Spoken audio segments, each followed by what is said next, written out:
On the 20th of July 1951, the prototype for the Hawker Hunter P1067 took to the skies at Boscombe Down, flown by Hawker test pilot Neville Duke.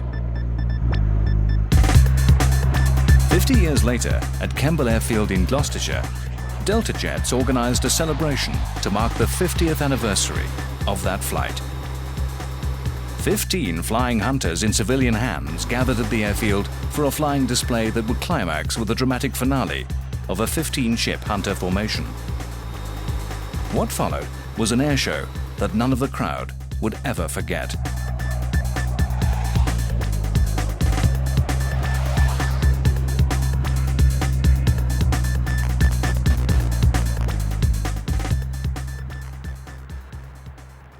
On the Thursday before the show, members of the media were invited to Delta Jets for the press day.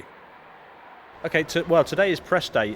This is the chance that we get to show all the press what we're planning for the weekend, fly a couple of trips so they can get some shots of the aircraft, interview some of the pilots, and meet all our volunteers and crews and everybody who's working at the event for the weekend. This is basically the first real work-up day towards the event.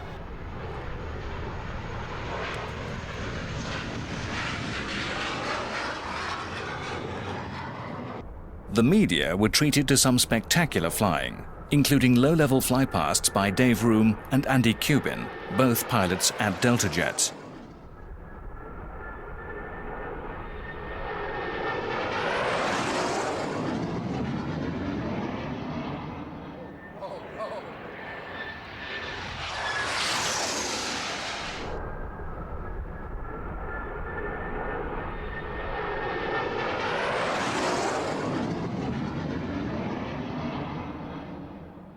Press Day was also an opportunity to see the engineers performing last-minute maintenance on some of the aircraft.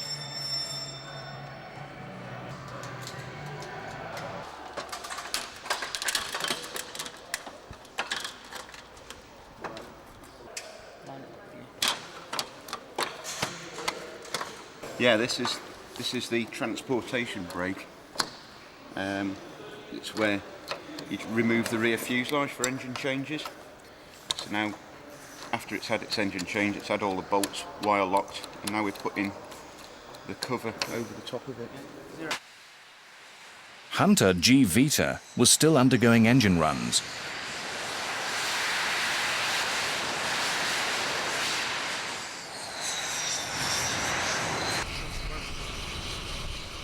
One of the Hunter sorties carried author and former Tornado navigator Flight Lieutenant John Nichol.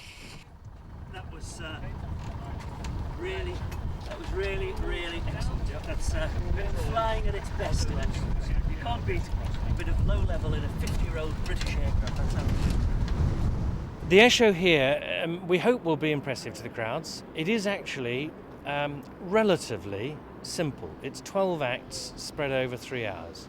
So the timescales are not inordinately tight. If you try to run a very, very tight airshow down to the last half minute, you can bet that you'll be working hard, and you can bet things will go wrong. We are intent on making it a good spectacle without that sort of pressure. So we've planned it to have some gaps, to allow people some time to look around the static displays without feeling that there's an airshow going on every 10 seconds. It should still be fun though. Thursday also included a safety brief for the ground crew. Kemble Air Day for Sunday. The idea is to go through what's going to happen on Sunday, so you all got a fairly good clue of that, and certain specifics. Emergencies. Okay, obviously the airfield should run as normal and everything should go as normal.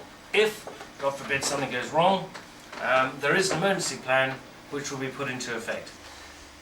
If we did have an accident on the airfield, the whole idea, of course, of all the CAA crowd lines and spaces is such that the velocity vector is not sufficient to carry the aeroplane into the crowd. So if an aeroplane does crash onto the airfield, it should be the other side of the runway. If that happens, obviously the important thing then is people tend to stop, and they tend to be stunned rather. They won't run towards it because they know they can't. There are barriers there anyway.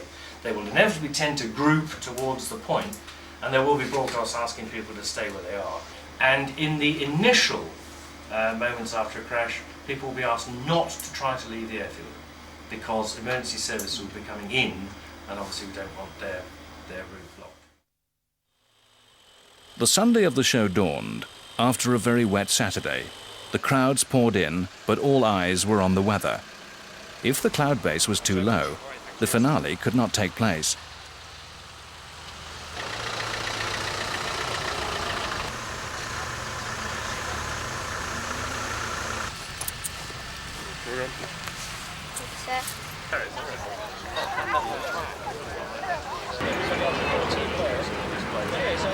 Yeah, he's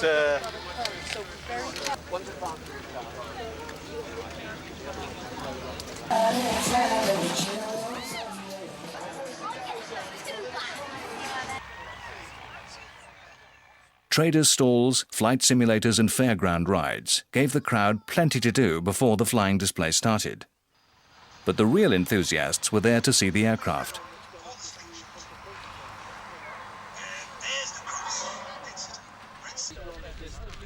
The 15 hunters assembled on the flight line provided a perfect photo opportunity.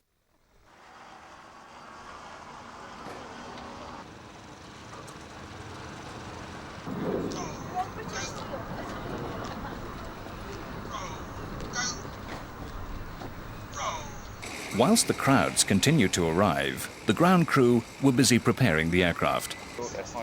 Well, no, what I'm saying is we can screw that into something. Before a display, we check the aircraft basically from the bottom to the top, checking that all the brakes, the brake plates, brake units, everything are in working condition, the maxarettes. Then we go to the undercarriage bays, the main planes, obviously check everything in the cockpit, check that there's no hydraulic or fuel leaks or nitrogen or oxygen leaks. So basically the aircraft get like almost like a minor servicing before it flies every time. We've got a slight fuel leak on one aircraft, but we're going to live with that. That's okay. The French chaps had a fuel leak, but we fixed that one. And slight damage on one aircraft, but we fixed that as well. So it looks okay at the moment to get them all in the air.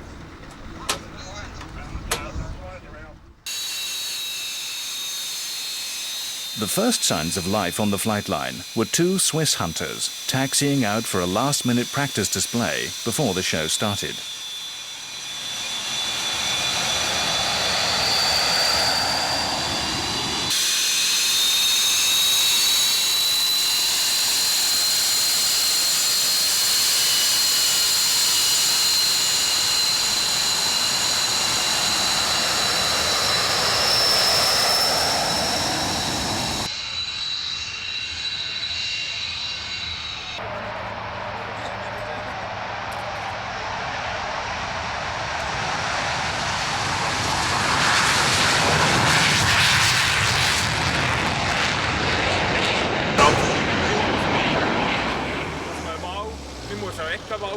Once the Swiss pair were down, there was only time for a quick debrief before they were whisked off to the pilot's briefing.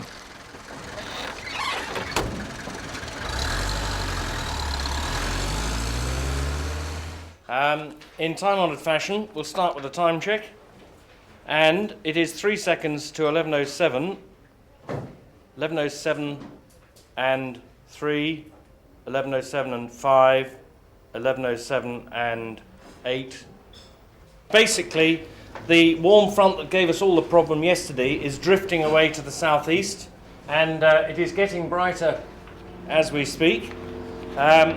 In the pack-up, you've got the basic weather, the spot winds, a radar cloud picture which shows the cloud lying roughly across the Wash and down to the west of England and drifting away southeast. So perhaps all my work on the prayer mats have worked. There is a set of NOTAMs. I know that some people are planning to return home directly off the display, so there's a set of today's NOTAMs. The TAFs and METARs as they were a little earlier on this morning. Just to give you Bryce Norton's, which is a fairly obvious close one to here, is 210 at 8 knots, all the nines, scattered at 2500, broken at 4000, and a tempo of some scattered cloud early this morning. Before his display, Jonathan Whaley did his usual walk-round inspection of the aircraft. Don't want anything dropping off in the middle of that formation. Ruin somebody's day.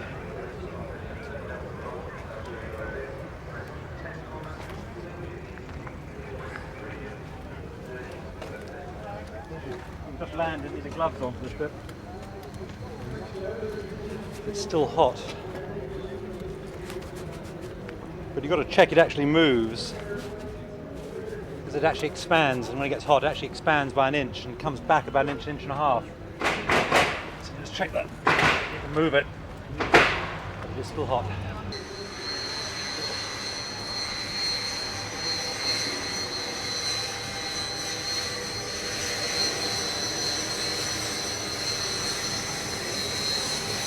These flaps underneath here, spring-loaded, the same on the top.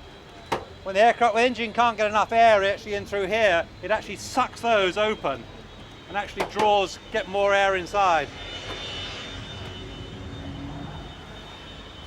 Sabrina's, named after the famous lady for her endowment.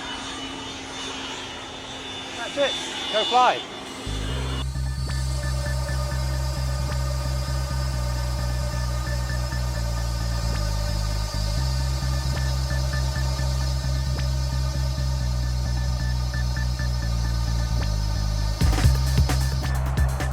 This aircraft is an F-58A variant owned by Heritage Aviation Developments and is based here at Kemble with Delta Jets.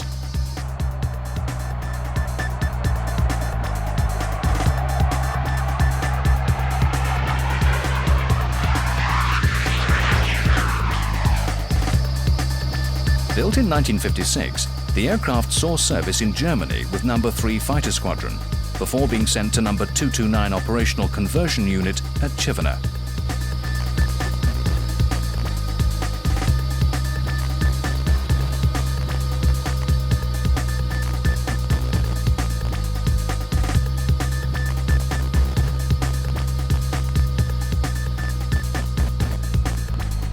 In 1972, the aircraft was delivered to the Swiss Air Force, where it spent its service life as a target tug.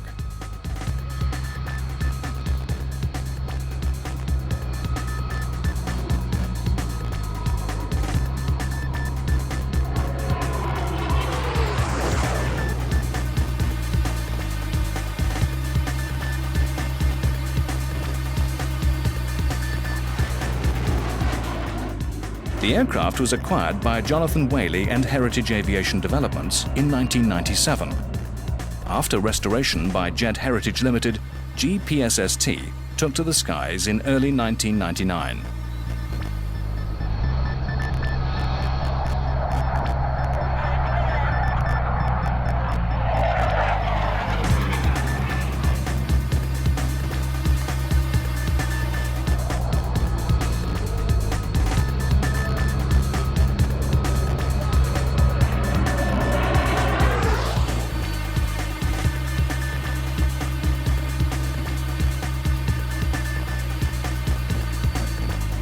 The highly visible and intricate paint scheme was decided upon to differentiate the aircraft from the many other civilian hunters on the display circuit that are painted in traditional squadron markings.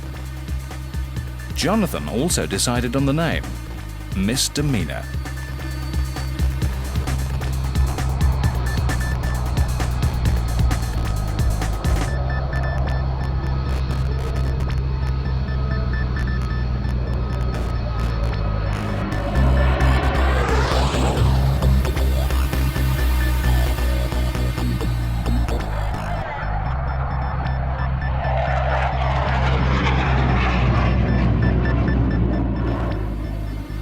The owner and pilot of the aircraft, Jonathan Whaley, has flown over 120 types, from a Blériot to a MiG-29. He served with the Royal Navy, where he flew Hunters and the mighty Sea Vixen.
small children.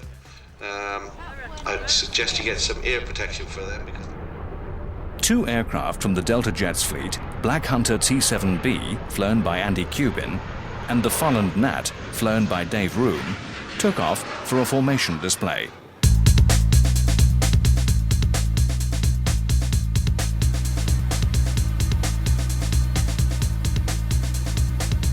Delta Jet's flagship is Hawker Hunter WV-318, which operated with 208 Squadron at RAF Lossiemouth until March 1994 as a 2-seat instrument flying trainer for the Buccaneer Force. It was one of the last 4 Hunters to fly in RAF service before being acquired in 1996 by Delta Jets. This year has seen the repainting of its familiar all-black colour scheme. The aircraft is now painted in gloss black and represents the 2-seat T-7 aircraft that flew with the 111 Squadron Black Arrows aerobatic team. She now wears the squadron crest on one side underneath and just forward of the cockpit, and a Union Jack on the opposing side.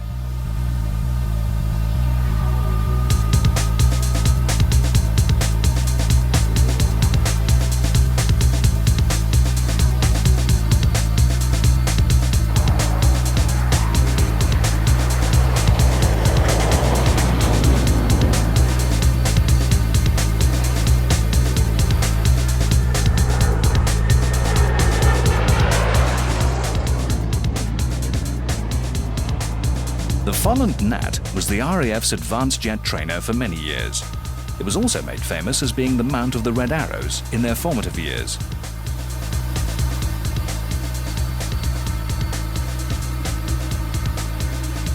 This is a T1 version, designed for training, but there was also a single-seat fighter version, although this never saw service with the RAF.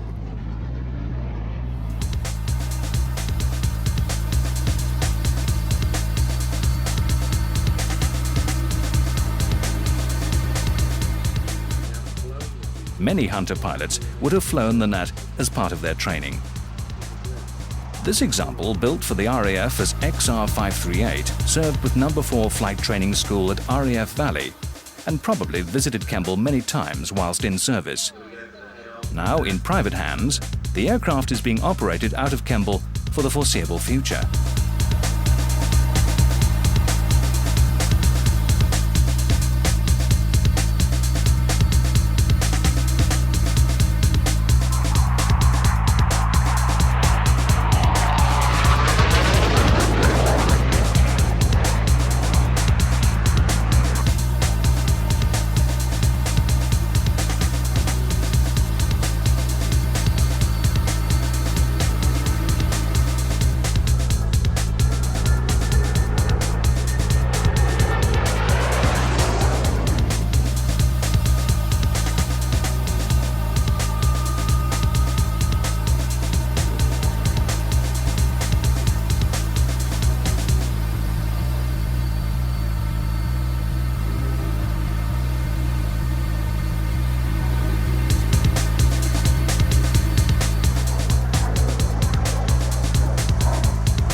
Visitors to the airshow included the Red Arrows, who have an historic link to Kemble Airfield.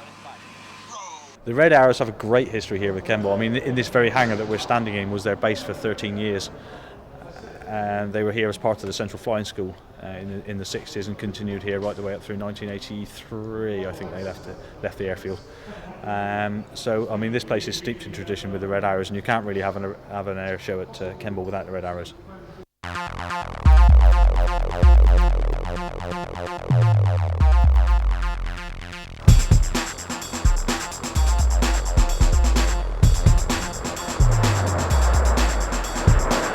Because of the good weather, the Red Arrows were able to perform their full display sequence.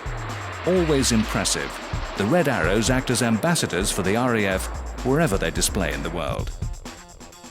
The 2001 Red Arrows are led by Wing Commander Andy Offer. Their display includes close formations with manoeuvres such as the Big Vixen Roll, Flanker Bend, and the Swan Loop.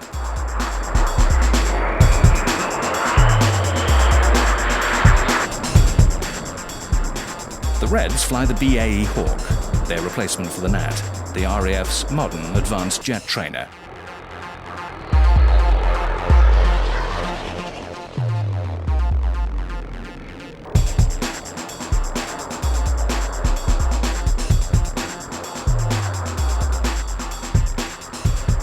Once the main formation part of the display is over, the teams split into two formations, Enid and Jippo.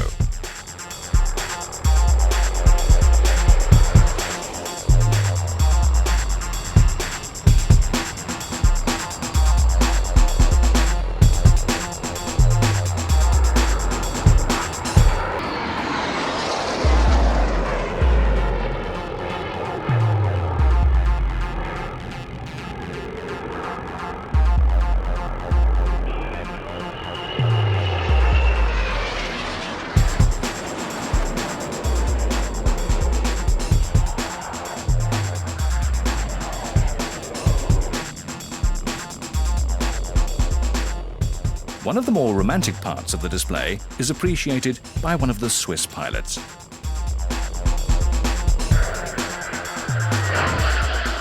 The synchro pair perform dramatic opposition passes that draw gasps of breath from the crowd.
One visitor to the show ran into an old friend, a hunter he used to work on whilst he was in service. My first thoughts on seeing this airplane was one of absolute amazement to think that I worked on this aircraft some 34 years ago. I've flown in it. I've actually flown up the Mona Dam in it with the squadron commander, number 2 squadron, and to see it here today in fine flying nettle and actually becoming airborne this afternoon is a wonderful experience. It's really made my day.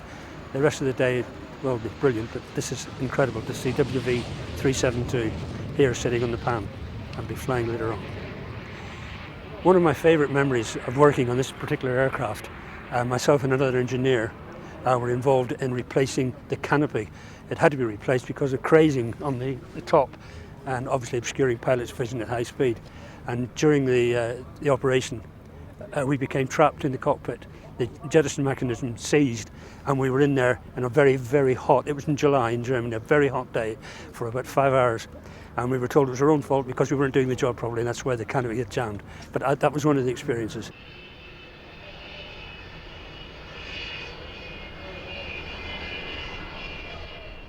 A first-time visitor to the UK was Swiss hunter F-58 Papyrus. The aircraft markings were particularly unique. Yeah, these markings actually come from our squadron, Squadron 15. The squadron sign of the 15 is a white Papyrus aircraft, and we just tried to put the squadron sign onto the aircraft in a good way.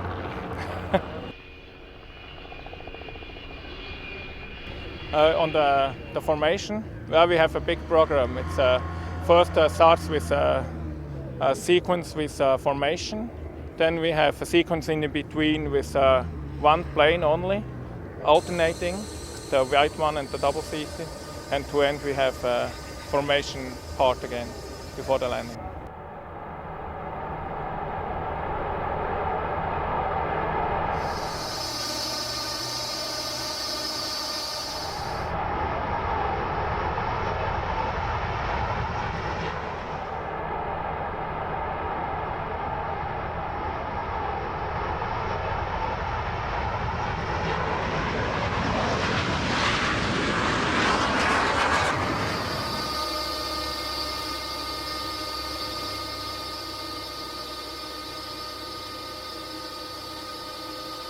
The Hunter was a major export success for the British defence industry. No less than 19 countries operated the Hunter, with the Swiss being one of them. The Swiss used the Hunter as an interceptor and ground attack fighter. Swiss defence involves use of the Alps, and many Hunters were operated from airstrips carved out of the rocks in the mountains.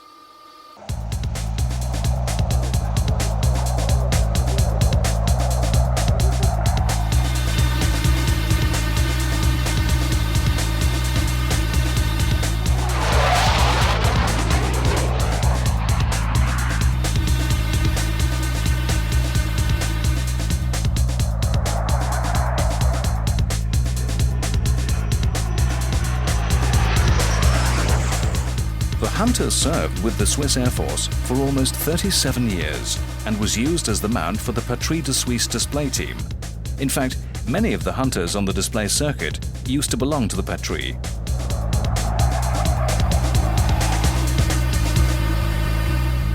The Hunter is powered by a single Rolls-Royce Avon engine, giving a maximum speed of around 710 miles per hour.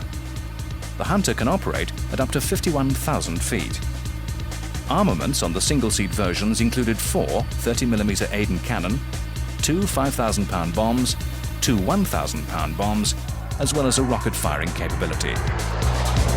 Export versions could also carry other stores, such as cluster bombs and Sidewinder missiles. Over 2,000 Hunter airframes were built, making it Britain's most successful post-war fighter.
Delta Jet's home has a significant link with the Hunter in service. Kemble was the main Hunter servicing MU in the country, 5 MU in the RAF, and well over 1,200 Hunters passed through the doors here at Kemble, either for servicing, painting, and for long-term storage. So I would imagine probably every single RAF Hunter has been through Kemble at one stage or another during its career. Even the first F1s were delivered here in 1954 and made ready for 43 Squadron at Lucas, I think they were at the time. I'm Chief Engineer. I basically ensure that all the aircraft are serviced, up and running, hopefully with no snags. We've been exceptionally lucky, really. We've had no problems at all with the airplanes. Very safe. We run a safe system here. We work on the RAF paperwork, which has been proved and tested over the years, and things work really well. We've now got 5 flying airplanes here, 4 Hunters and a Gnat, all worked on the same system, and it works really well. We also work with mainly volunteers. We've got 3 full-time staff as well, and volunteers are trained in various aspects of work on the airplanes. Some of them are engineering orientated, some of them aren't, but some are quick to learn, and they really treat it as a working hobby. The whole year is spent revolved around these aircrafts. I mean, even at Christmas time, we get all the volunteers in and have a good tidy up. So, I mean, there's never really a break here. But we just do it for the love of it, and everybody enjoys it. We have a good crew here. Everybody gets on with everybody else. Everybody gets on with everybody on the airfield as well, which is also another plus point. And we all work together to that same aim. I think if you tend to let things slip by, it will bite back. With the engineering-wise, it's the Avon engine always appears to give you some kind of warning that something's going wrong, and if you heed those warnings, as we have, there's no problem. The rest of the aeroplane really is pretty docile. It just doesn't very rarely goes wrong. It's just minor things, perhaps a fuse blows or something like that. But in general, it is a very good aeroplane. If you want to own a Hunter, it can be expensive. It's a very expensive occupation, flying a Hunter. It's not one of those occupations that people can do lightly. Generally, you'll find that consortiums own this aircraft rather than private individuals, but there are the odd exception to that. I work for the Civil Aviation Authority. I'm one of the airworthiness surveyors in this region, working for the Safety Regulation Group. We basically have a wide range of duties, which includes the Hunters, as you see today, basically granting permits to fly. The problems is that obviously with any old aeroplane is that eventually age takes its precedence and things start to go wrong, systems go wrong, airframes corrode, and that's basically what these organisations are trying to do. They're trying to maintain an airworthiness product. The regulations are not there to be prohibitive and stop things flying. They're there to make sure that things can fly and fly safely, so that everyone here can enjoy them, the owners, the operators, and all these wonderful people. The Hunter Flying Club, based at Exeter, had 4 Hunters at the show. Yeah, Classic Jets started to operate the Lightning, and the Hunters were brought in the mid-90s to support that aim and to produce a pilot training platform for the Lightnings of the future. However, the Lightnings were taken to South Africa, and the Hunter Flying Club was born out of that over the winter of the year 2000. Well, the aims of the Hunter Flying Club were to preserve one of each type and bring together volunteers who've worked on Hunters in the West Country particularly, maybe from the Ovalton or RF Chivener. And really it's a volunteers organisation, and the best asset that we have are the men and the volunteers that come every Saturday. 3 of the 4 aircraft arrived on the Saturday before the show. They were met by Tom Maloney's Strike Master with one of our cameramen on board.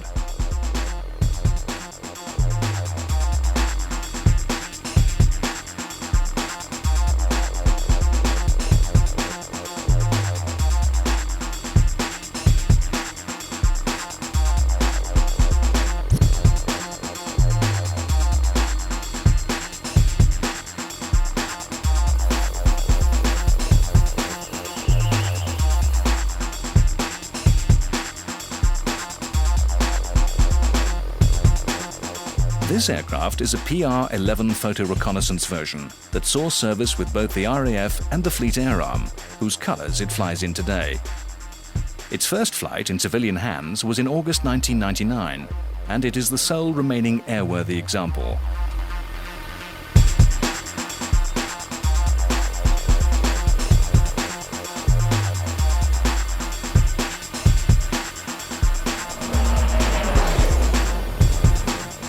This Hunter first flew in April 1958 and spent its service career with the RAF as a pilot and weapons trainer.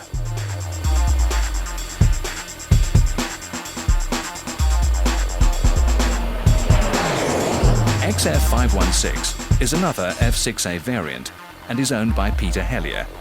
The aircraft was also flown as a solo display in the show. I've always loved the things. I grew up near Barnstaple in North Devon, which is adjacent to Royal Air Force Chivenor, which was the busiest Hunter station in the RAF. Most of the RAF Hunter pilots were trained there, and at the height of the Hunter's strength, they must have had about 75, 80 aeroplanes there. They were flying over my house all day long. I joined the Air Training Corps, and I was lucky enough to win 2 flights in a Hunter, and after that I was really hooked. When Chivenor closed in 1974, a lot of people missed the place, missed the aeroplanes, and I did certainly. And as the years went by, I thought that most of them were being sold abroad or going for scrap or being bought by museums, being left outside. And nobody seemed to be doing anything about preserving any of the ones, certainly the ones that I like to see, the single-seaters. So I thought I'd better do something myself. So I bought a Hunter from the RAF. We got it, that was in 1994. It was bought from Cranwell up in Lincolnshire and flown down to Exeter by Keith Hartley. And it was got back into airworthy condition in 1998, and it's been flying on the Airshow circuit ever since. I'm not usually amongst the crowd to see.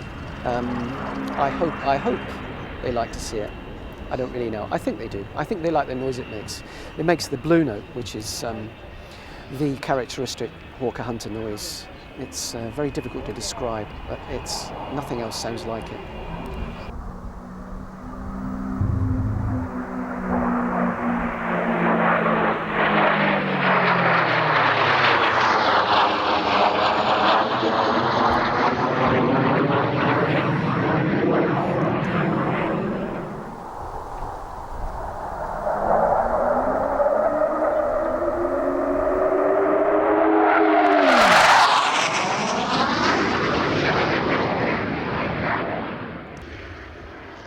Another Exeter-based Hunter at the show has been repainted to mark the anniversary year. The aircraft I'm flying today is replicating the original Hunter that made the first flight on the 20th of July in 1951. And it's been painted exactly the same colour to replicate that flight. And we took it to Boscombe Down, where the first flight originally took place. And on the 20th of July I was privileged to be able to take it into the air in front of an audience including Neville Duke, the very first test pilot.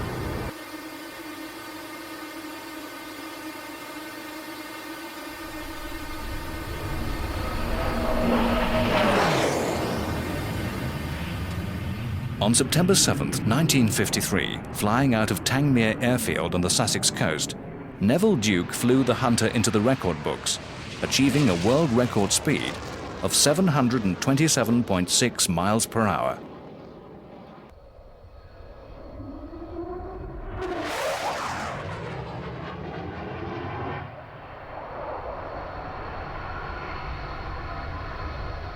He flew in a bright red F3 Hunter.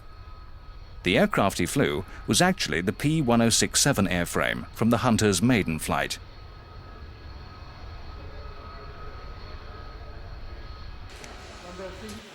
One week before the Kemble show, Tangmere Military Aviation Museum hosted an event for the anniversary celebrations.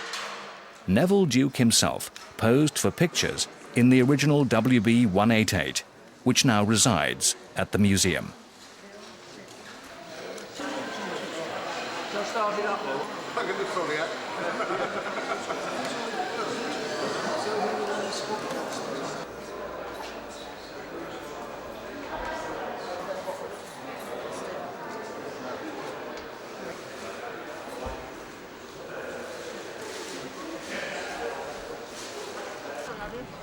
Guests at the event included a number of former Hunter pilots and ground crew.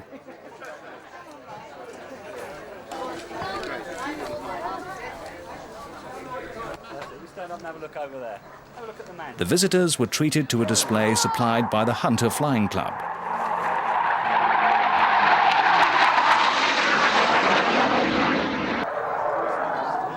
The sight and sound of a Hunter flying over Tangmere must have brought back memories for the former pilots. Great deal of pleasure. I think those of us who know Hunters could almost equate the sound as the same as one hears the Merlin of a Spitfire. I think it's in that generation as an airplane. It's a classic. Oh well, it's got such a lovely noise, and yeah, and it does take you back. Yes, it was a superb aircraft. As far as I'm concerned, it was out of, I suppose, about 8 or 9 different types that I flew.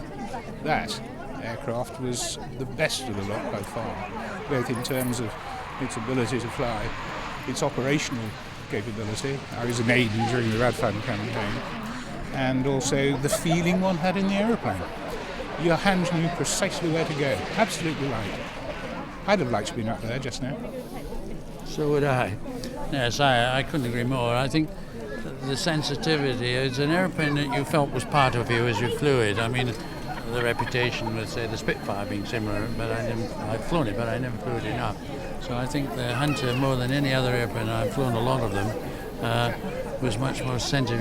You actually felt, and you never, it's interesting, I mean, you could never take your attention away from it either. It had a mind of its own, if you did, particularly at high level.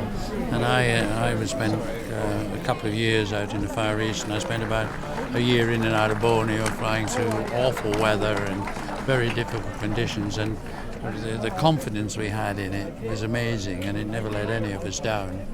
No, it was a great airplane. Well, my friends describe it as a magic carpet, and that is a very good description of flying a Hunter.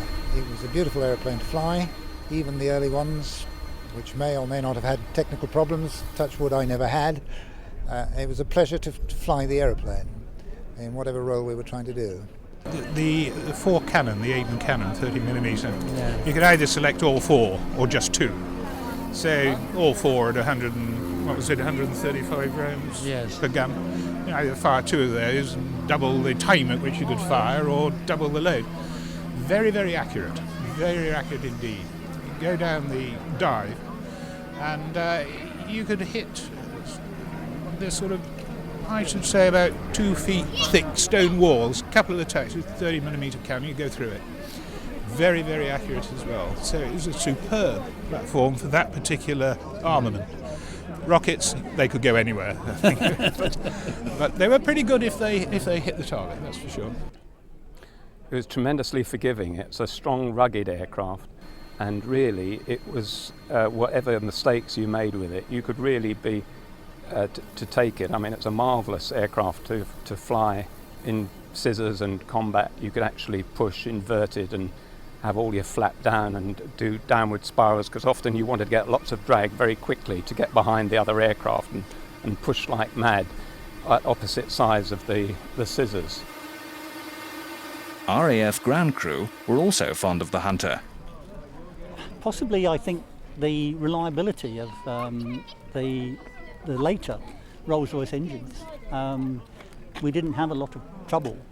Engine changes were a routine, other than if you had a bird strike or something like that, you know, but engine changes were routine at a set number of flying hours in those days. So that helped with, you know, from the engineering point of view. They were not very prone to fuel leaks like I've come across on other aircraft. So really, I think from a design point of view, they've taken into account maintenance.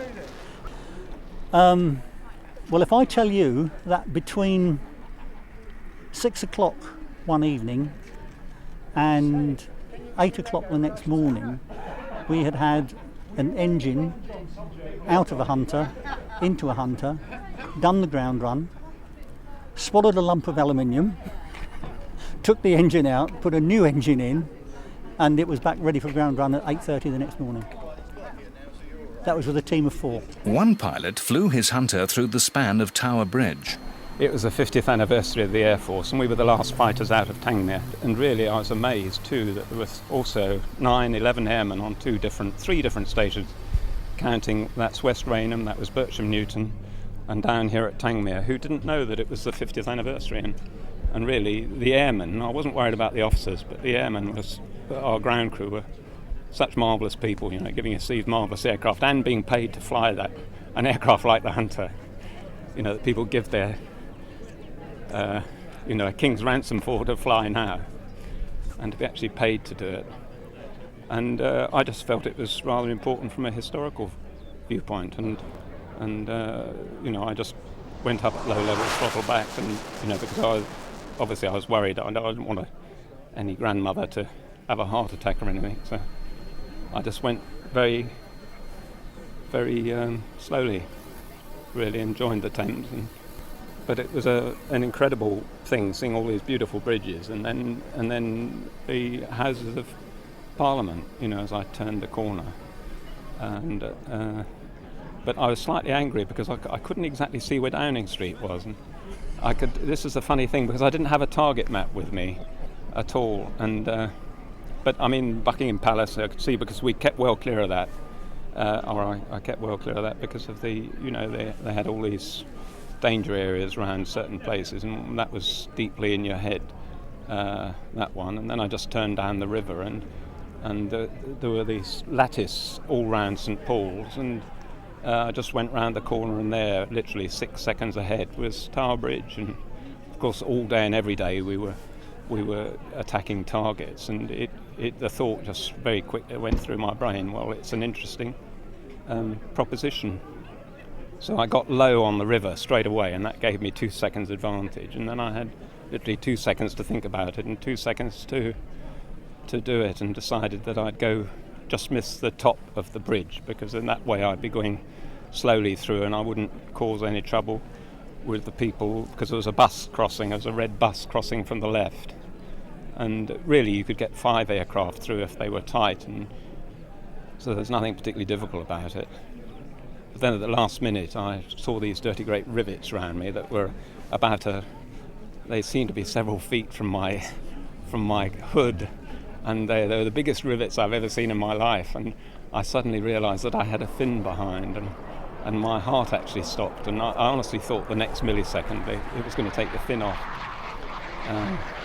but I came out the other side. The designer of the Hunter, Sidney Camm, was a genius, whose creations also included the Hurricane. This Mark II example flew at the show courtesy of the BBMF.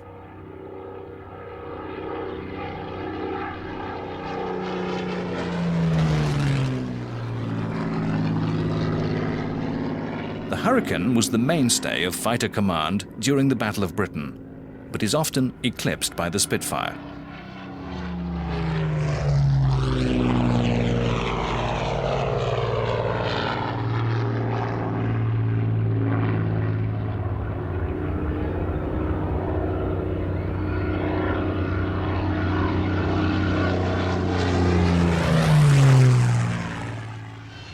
Sidney Camm was also responsible for the design of the original Harrier.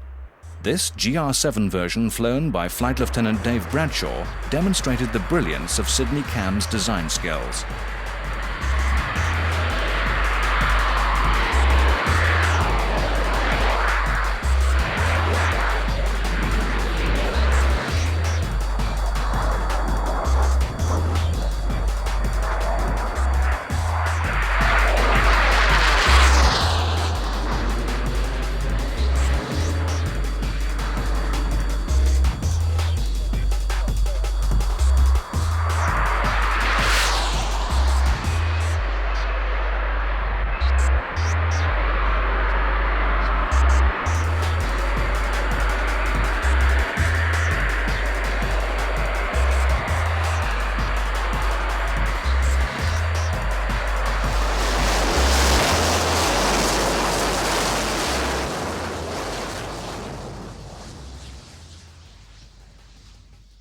Not all aircraft at the show had Hawker connections.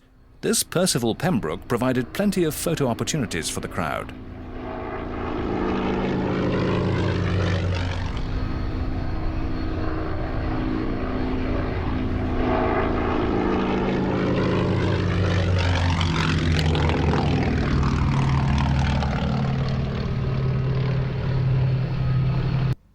A last-minute replacement for the unserviceable Sea Fury was a rare T-28 Fennec.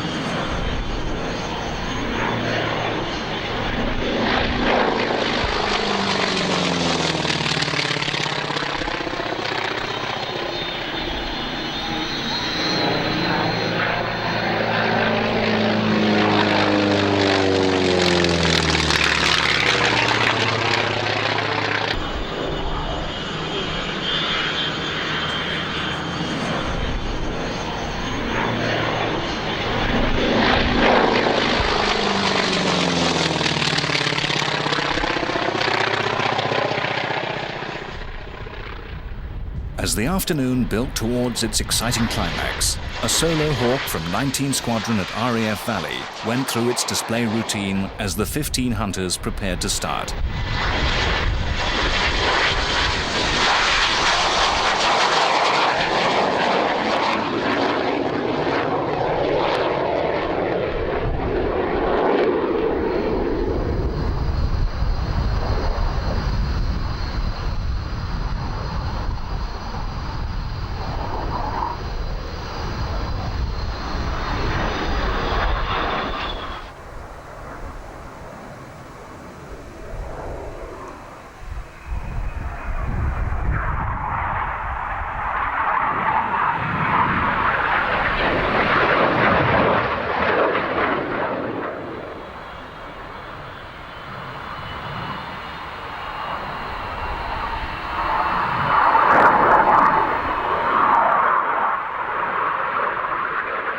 Earlier in the day, the formation briefing was held. This was vital, as there had been no chance for the pilots to practice the formation. Morning everyone, Andy Cuban's the name. I'm very privileged indeed to be standing up here and have the great pleasure of leading the push this afternoon. I know everyone's here. And it's being led by Andy Cuban, who has vast experience in formation. He left the Royal Air Force in 1999 as the leader of the synchro pair on the Red Arrows, a job he'd done as lead for 1 year, as number 2 in the synchro the year before, and a year on the team before that. Before that he was the Jaguar solo arrows man for several years, so he's well known around the display circuit. And of course one of the important things as formation leader, he can instill the confidence in everyone else to formate on him. That's an essential of any good formation. We've had a time check then. I'll run through the composition. It's 1 to 15 down the left-hand side, but we're actually split into 4 sections: black, green, blue, and silver. I'm leading black as the front foreship, and those colours correspond to the colour decode at the top triangle, top left-hand side, with your initials in it, hopefully in the correct place. We'll then jump in, strap in, and check in hot. Engines running, ready to taxi at 16:15. Any problems, please shout on 1189.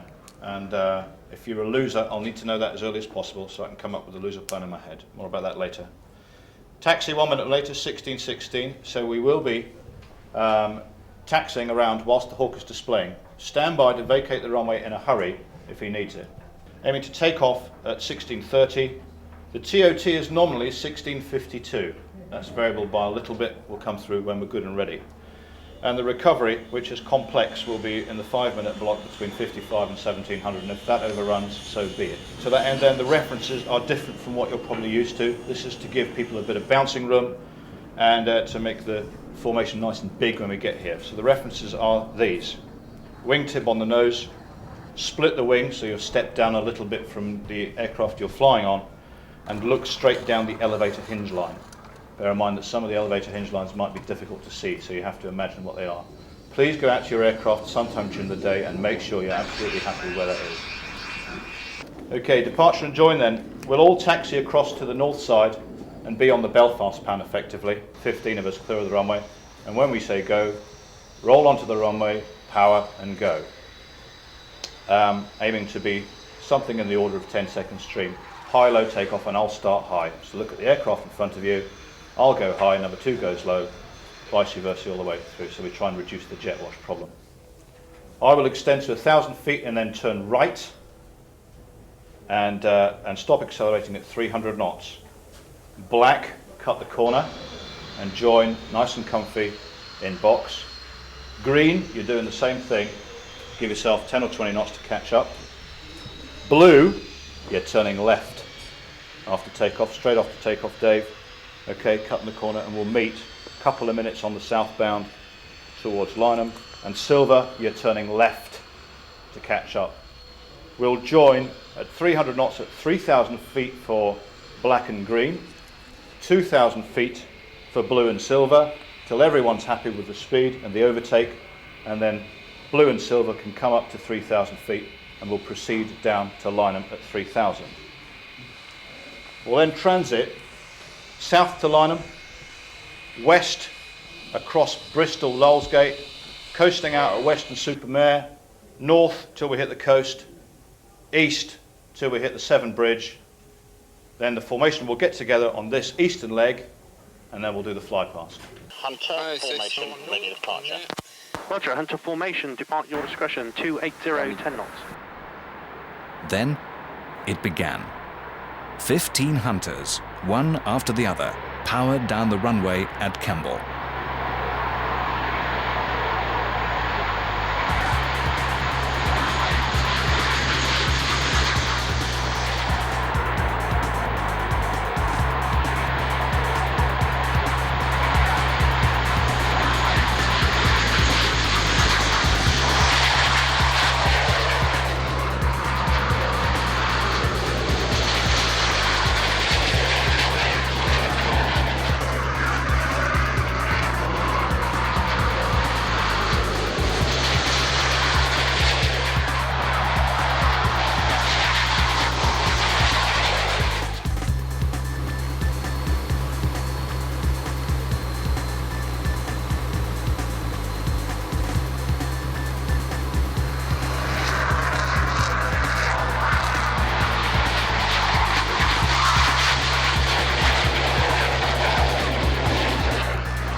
Formation flying is a precise art. Well, the first thing is you never look where you're going. The only thing you must do is look at the man you're formating on. It's a bit like if you imagine driving down a dual carriageway and looking at the car that's driving on your right and only look at the car that's driving on your right, not what's in front of you. What we do is rely on the leader for the clearance to keep us in clear airspace, and we look at the other aeroplane, take some formation reference points so that we know we're the right distance out, and it will be symmetrical, the formation will be symmetrical, and we fly looking purely, let's say, to the right, and the leader does the flying for the whole 16. Well, today I'm Blue 2, which is in the middle of the formation really, and my job is to provide a stable reference for those flying outside me. Pick your references and try and stick with them is the secret of accurate formation flying. Physically it's quite demanding. Even this, where we won't be doing much manoeuvring, requires a lot of concentration. Now sit back and get a unique view of how the formation took shape from our 6 in-cockpit minicams and from our air-to-air camera ship. 10 is ready. Thank you, Silver. Be a short turn at this lake coming up on our right-hand side. On to 284, and when we coast out there'll be a turn onto north and then we'll change. Coming right now.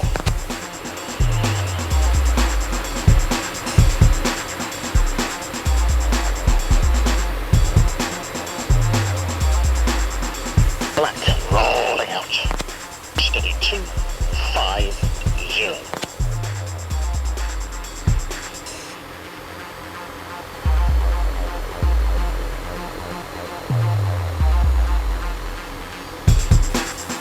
Turning through 40 degrees to the right in 1 minute.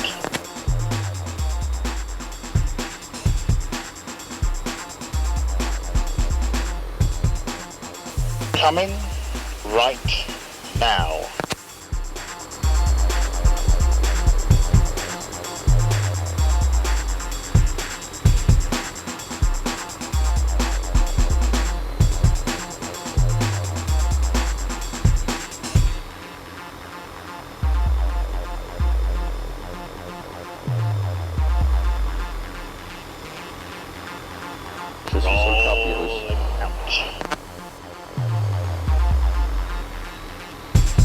Coast out, we'll be turning right onto north. 2 of the Swiss pilots appreciate the sight. C'est magnifique.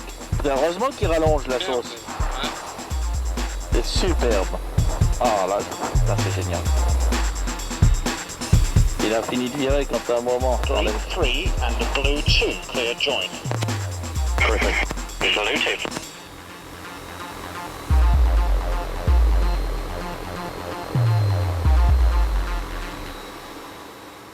As we coast in, we'll be coming right onto east. Coming right now.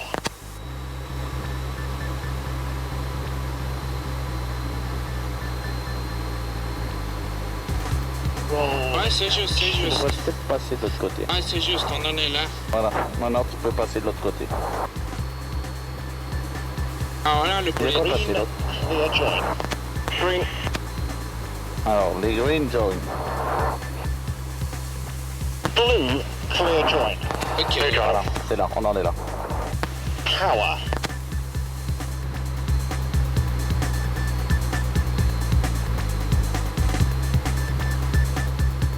Voilà leur fameux pont. Coming a little bit right now.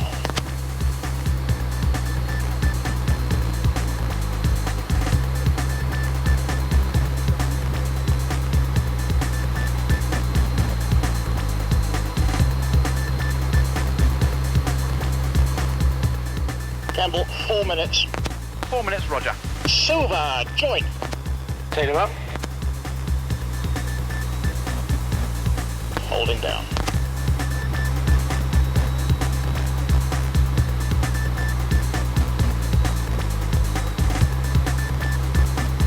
Stay ready. Thank you. Strike your whip. Just one on the far right now coming.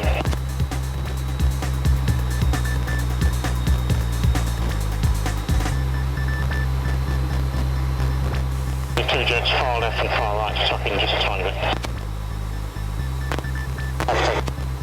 That's it, good there, hold it there, that's it, you got it. 2 minutes. Covered. C'est génial, c'est fantastique. C'est superbe. Okay, Hunter's looking good, strike master leaving you now, John, let's do the glory.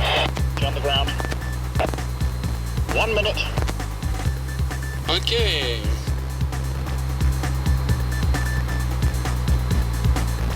5 miles, no more change.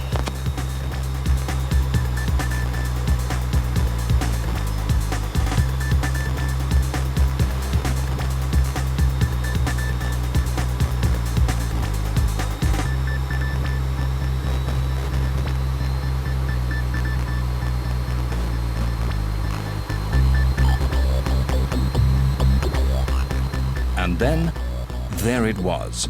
15 hunters in formation over Kemble.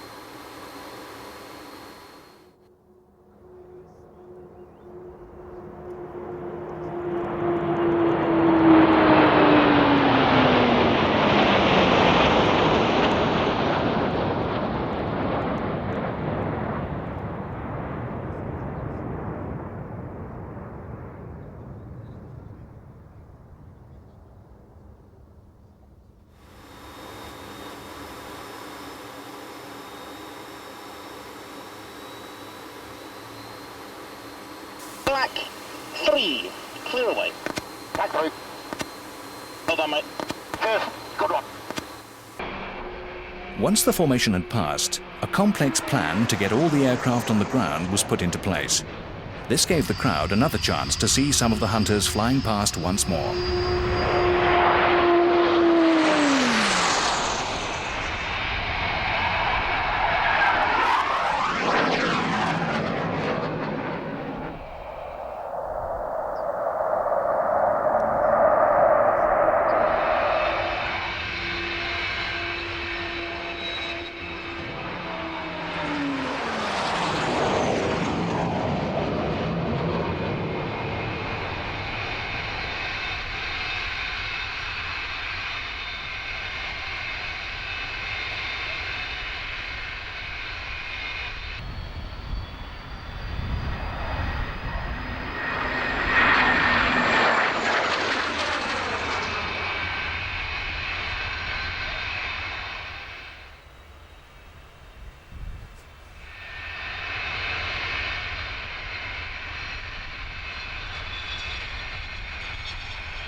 Once all the aircraft were down safely, some of the pilots had a chance to reflect on what they had just taken part in. Everyone was there, everyone got started, absolutely. Everyone's radio worked, and for aircraft at 50 years old, that's amazing. So I'm absolutely delighted. I'm extremely proud and privileged to be in the position.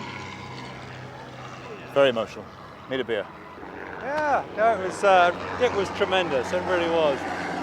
You don't really know what's happening. You're just sitting in there, and you hope you're not messing up. That's what it really is. You know, you just hope you're not spoiling it. I mean, there are 14 other guys there, and you thought, please don't let it be me that screws up on this one. And when you're running in, you know you're in that big formation. Oh, just great. And it's not until you land, your brain goes, that was just great. The formation was nice to fly it, quite hard at the far end, but beautiful, a good leader. Must be a Royal Air Force pilot. And Yes. you must judge it from the ground. So from our point of view, it was quite good. No practice, and well, I'm happy. Yeah, tremendous sitting head on the right wing. It's just a privilege to be there, really. Wonderful. Able to get plenty of shots, and it's just a marvellous time. A great opportunity. Yeah, it was well. I thought it was very well led, and that really makes the difference. So it was very smooth, low key. You know, lots of room for the turns, long straight running.